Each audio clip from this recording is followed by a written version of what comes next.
अखिया में नींद ना दिल में करार नहीं कहने आवता तनिको खबर नइखे। आजा आजा आजा सनम तोहर प्यार बोलावता। आजा आजा आजा सनम तोहर प्यार बोलावता।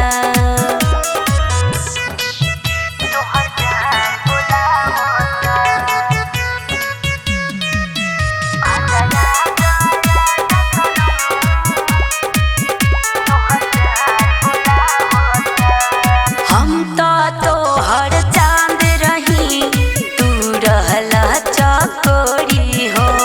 हे राजा कैसे भुला गइल हो। तू ही कहला हीर राजा के हमनी के जोड़ी हो। साफे दर्दिये हो गइल बड़ा। हम तो हर चांद रही तू रहला चकोरी हो। तू ही कहला हीर राजा के हमनी के जोड़ी हो। तोहरे खातिर पागल दीवानी ए राजा खा कहीं हो।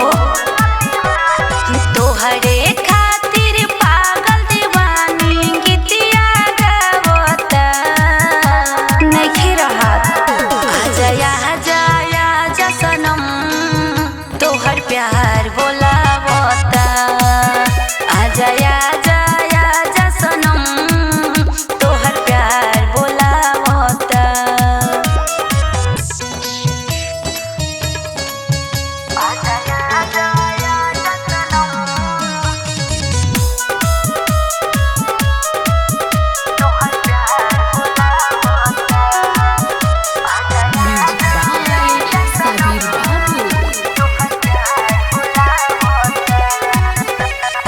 एक दूसरे के गुजरे न दिन जब होला ना दीदार हो। कैसे काटा तनी हम ही जाता ए राजा। अब कैसे आवत होए बोला तोहरा दिल के करार हो। ए बोला ना। एक दूसरे के गुजरे न दिन जब होला ना दीदार हो। अब कैसे आवत होए बोला तोहरा दिल के करार हो। ई गलती रमीता के ए राजा माफ कर दो अब तो आजा। ई गलती रमीता के खून जलावता सुन तनी। आजा आजा आजा सनम तोहर प्यार बोलावता।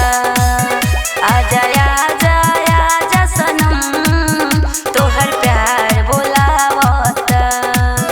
आई मिस यू राजा जी।